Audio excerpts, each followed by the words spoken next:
Well, man, I mean, we've seen guys step in on short notice to fight people before, but I think people don't really see you as a guy who can cut to 155 in that short of time. When did you get the call, and how's it feeling this far out from fight night?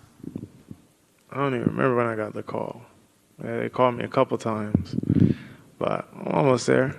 Almost there, about to make weight. Is that the real fight at this moment? Just get through the weight cut, and then you can start thinking about bodybuilding on Saturday? That's it. That's the main focus right now. If I can ask, how heavier are you than you are usually right now, or are you about the same? I'm pretty much on the mark. I'm about there. I'll probably be like a couple pounds lighter, but I'm right there still. Okay, cool. What exactly about the fight made you want to take it on this short notice? Feeling like I didn't have a choice not to take it. Oh, really? Yeah. Was that second phone call kind of say, you better take it, or what do you mean? Yeah, for the most part, yeah. Did you get like a pay bump for this one, or how did the negotiations play out? They already threw that at me when I said no the first time. So how are we feeling about taking the fight now? If you feel I'm ready to fight. That's it. I got to do my job. Okay. I'm ready to get this weight off and then go handle business. Okay. Do you hope that with this win, the UFC will appreciate you, the fact that you stepped forward on short notice, and give you a big fight next time as sort of like a thank you? Yeah, man, that's the goal, I'm not trying to look too far into the future, but I know Hooker said he wanted to fight on UFC 300, so, we can get that, run that back. I think everybody will like that. What about that fight makes you want to get it back so bad? Getting the win like I was supposed to. Okay. Do you feel like you won the fight? I watched it. I feel like he won the split decision. I'll give him that for sure. But, yeah, we run that back, I win. It was a great fight, by the way, just to talk about that fight for a moment. Is that one of the ones where you both come out looking at each other being like, all right, respect, we have that one forever? Respect, yeah, for sure. Definitely. Yeah, did you guys bump into each other at the hospital afterwards? Yeah, and seeing him in the hospital messed me up, because I was like, dang, I really took years off this man's life. He couldn't be with his family. He had to get surgery. I felt so bad, So that played in my head for a while. So that's one of the reasons I was healthy after the fight. Like, I could have fought the next week, So that's one of the reasons why I took a bit of time off from my mental. I had a lot of stuff mentally going on, so yeah. It really affected you? It affected me a lot, yeah. We don't really hear for that from fighters. For what it's worth, I don't think Dan minded. I know him a little bit. I don't think he had that much. Sometimes I forget, like, we're fighters and we sign up for this. But, like, outside of this, man, I'm such a just easygoing, nice, chill dude. Like, it's like, it's just, it gets tough sometimes, turn to that savage that you have to in order to perform this sport. So it was one of those moments. What are you expecting from Bobby Green, another guy who could sort of turn into a savage at the moment's notice? What are you expecting from him on fight night? I'm expecting him to come out there, talk a little bit, try to counter my strikes. And I don't know, he might shoot a takedown here and there, try to edge out a decision. He's going to be slick, crafty, hands down, hands up, saying what's up, blah, blah, blah. Like, that's what I expect, typical Bobby Green. Fair play, man. Looking forward to it. Jalin, what do you think a win? Obviously nothing to lose, 9 days notice. You're going out there and just performing. What do you a win on Saturday, what does that get you think? Does that get you up there? Or what do you think that? I mean, I'm ranked ahead of him, so I don't know how far it gets me.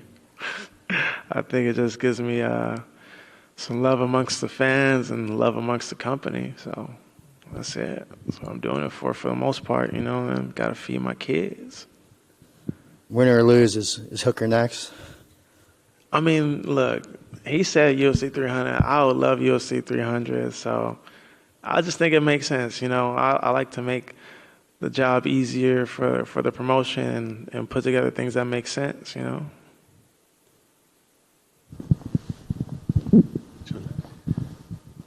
So, Jalin, we saw a bunch of people, really kind of raise their hand for this fight, and we didn't see much out of you, but you're the ones that ends up getting the fight. So how do you think that part came together, that the UFC decided to overlook the other guys that were raising their hands? I'm trying to figure out the same damn thing, because I wasn't saying nothing, you know what I mean? Like, I was like, go ahead, let somebody else handle it, I think it's just because I'm ranked, they want somebody in the rankings, and And like, who else was really saying something? You know what I mean? Like Terrence said something, and he's not in the rankings, so they probably didn't want to do that. I think I heard RDA's name get thrown in there, but he wasn't gonna make the weight. Jared Gordon wanted to run it back because of that stop. Jared Gordon, he stepped up too. Yep. Oh dang, they should have made that fight, bro. Why they throw me in here? You know, they love the black on black crime. That's what it is. They just, you know what I mean? Like I was trying to say, no, we're from the same area. Like I respect them. And they said, nah, F that. Like, we going to put this together. But at the same time, they know it's going to be a banger fight because we both got nice styles. And I respect it, you know. Like I said, at the end of the day, it's business. I'm going to go out there as a businessman and handle mine. I'll do that time and time again, every single time. So that's what it is. And, yeah, you know, they always know they're calling me, but sometimes just have to sit back and assess certain things, you know, so it is what it is. Gotcha. And now that you're in this position, I guess kind of how important is it to close out the year on a high note after those two splits?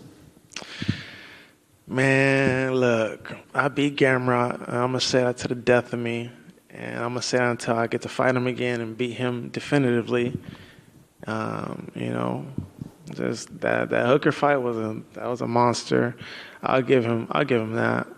And I'll fight him again someday too, you know. So this next one, hey, I'm gonna go out there. Shoot, we might have a split decision. We might have a fight of the night. Man, give me a performance. You know what I mean? I didn't even get a performance for none of those fights. So that's it. I just want to go out there and do my job, have fun, bang it out, see how it goes. You know, just get the finish. You know. And just for the record, like because of the fight against Green and Hooker, that was supposed to be a 5-rounder. Was that ever even prompted to you, or was it, I'm cutting this much weight on the short notice, it's got to be 3? Yeah, they tried to hit me with the 5-rounder. I was like, I'm not fighting 5 rounds right now. I was like, nah, I'm good. And then they came back with the 3, and I was like, all right. And then they came back again, and I was like, all right, I guess I got to step up. So here we are.